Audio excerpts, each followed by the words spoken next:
Your visions will become clear only when you can look into your own heart. Who looks outside dreams. Who looks inside awakes. Carl Jung. Part 1. Carl Jung and the puzzle of the intuitive introvert. Have you ever stepped into a room and immediately sensed everything, except being noticed yourself? Do you see patterns in people's words and behaviors, feel invisible truths you can't quite explain, and ask yourself, why do I feel so unlike everyone else? If that resonates, it's not just introversion. You might belong to a rare group Carl Jung once identified as the silent visionaries of the unconscious, individuals guided by the function known as introverted intuition, or NI. These people include the INFJ and INTJ types. When Jung proposed his psychological types, he wasn't just assigning categories. He was uncovering the unseen forces that shape our internal lives. And among them, NI is the most enigmatic. It doesn't look outward for validation.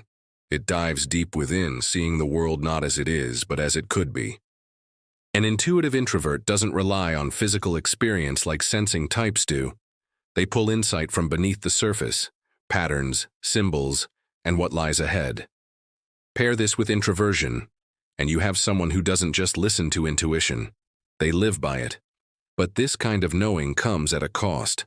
INFJs and INTJs often struggle to fit into a world that favors noise over depth, speed over subtlety.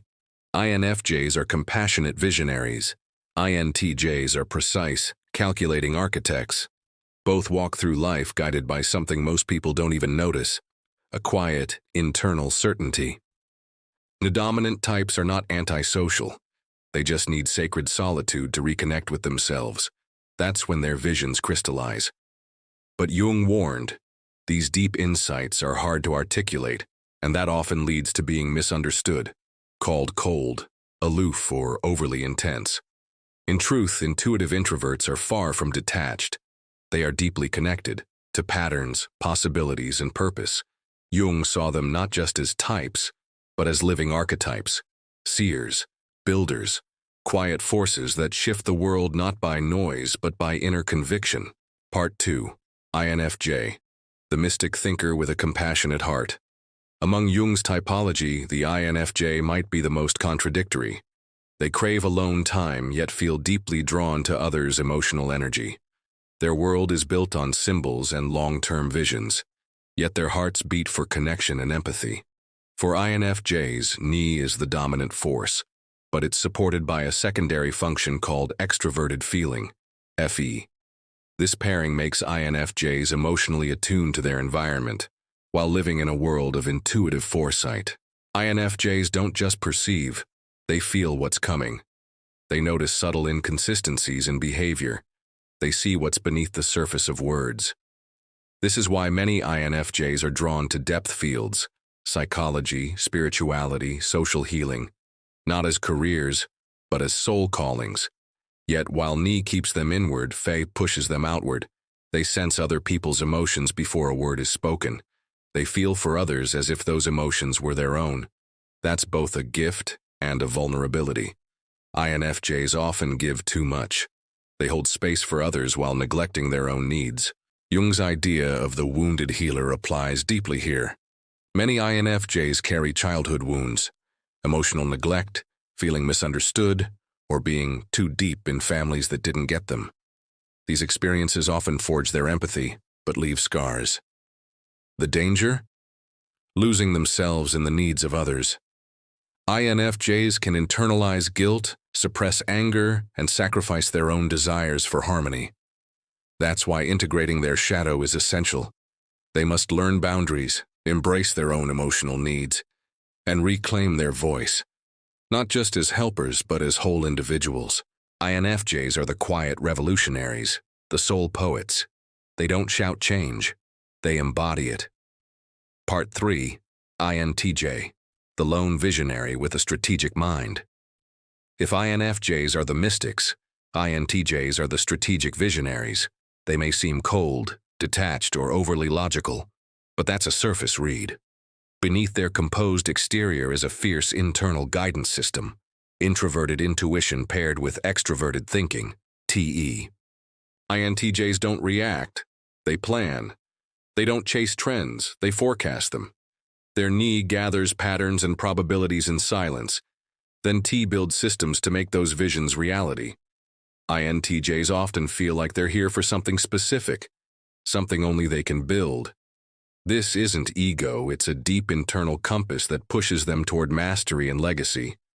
They're not interested in social maintenance or emotional drama. They want efficiency, clarity, and progress. But what many miss is that INTJs do feel. Their emotional function is introverted feeling, phi, which works quietly in the background. They may not say it, but when they care, it's deeply. They simply don't externalize emotions easily. That emotional privacy is both their strength and their challenge. Jung warned that this can become a trap. Disconnection from emotions leads to repression. The INTJ shadow is perfectionism, isolation, or even nihilism.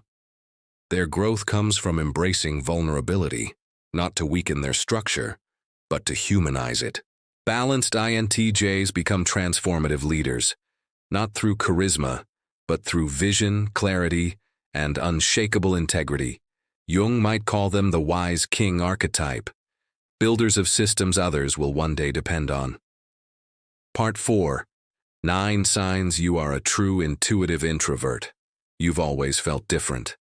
Even as a child, you were fascinated by life's big mysteries while others played outside. You seek deeper meaning in everything. Conversations, dreams, even colors. Nothing feels random. You just know things. Gut feelings hit before facts, and they're often right. Small talk drains you. Deep talk revives you. You need real conversations about life, meaning, truth. Solitude is your sanctuary. Alone time isn't optional. It's sacred and necessary. You're emotionally out of sync with the world. You feel things before others do, or deeper than they realize. You struggle to explain your inner world. Words fail. Your truths live in metaphors, symbols, and dreams. You're drawn to psychology, spirituality, or philosophy. You chase insight, not credentials. You experience synchronicity often. Meaningful coincidences happen regularly, and you don't think they're random. Part 5. Understanding introverted intuition through Jung. Introverted intuition, or Ni, isn't about facts or physical evidence. Jung described it as a perception of the unconscious, of internal images and archetypes. Ni isn't guessing, it's synthesis, a quiet storm of subconscious data coalescing into insight. It doesn't move linearly, it leaps, it connects, it sees behind the veil. INFJs use Ni to understand emotional truth. INTJs use it to predict systems. Both channel this function in different ways, but both are decoding messages from the unconscious. However, Ni has a shadow side. Detachment, over-idealism, paralysis from too many internal possibilities. Jung warned that without grounding, Ni becomes a hall of mirrors. Brilliant, but isolating. Part 6. Facing the shadow as an intuitive introvert. Jung famously said, "One does not become enlightened by imagining figures of light, but by making the darkness conscious." INFJs and INTJs both carry shadows, unexpressed needs, fears, or traits they've rejected. INFJs may suppress anger or desire in the name of harmony. INTJs may ignore emotion and push people away in the name of independence. Facing the shadow is not easy, but it's the key to integration. It's how an INFJ learns to receive. It's how an INTJ learns to feel. And in that balance, real wholeness begins. Part 7. Why intuitive introverts often feel alone. INFJs and INTJs often experience deep loneliness, not for lack of people, but for lack of resonance. You can be surrounded and still feel unseen. Why? Because your mind lives in symbols and futures, while the world often lives in distractions and shallow interactions. This loneliness isn't a flaw, it's the price of insight. But it can become the birthplace of clarity, of soul mission. You're not here to fit in. You're here to see, and eventually to build something others didn't even know they needed. Part 8. How to fully embrace your Ni, Jung's practical wisdom. Honor your solitude, but stay engaged with life. Develop your auxiliary function. F for INFJs, T for INTJs. Ground your body. Walk, write, create, move. Find soul-deep connections, not just social ones. Align with purpose. Your inner compass will not tolerate inauthenticity. Use your insights to influence, not control. Study dreams, myths, archetypes. Learn your symbolic language. Own your outsider nature. It's not exile, it's initiation. INFJs and ENTJs are not accidents of personality. They are here for something deep, quiet, and powerful. You may walk alone for seasons, but your vision, your truth, your solitude, they are sacred.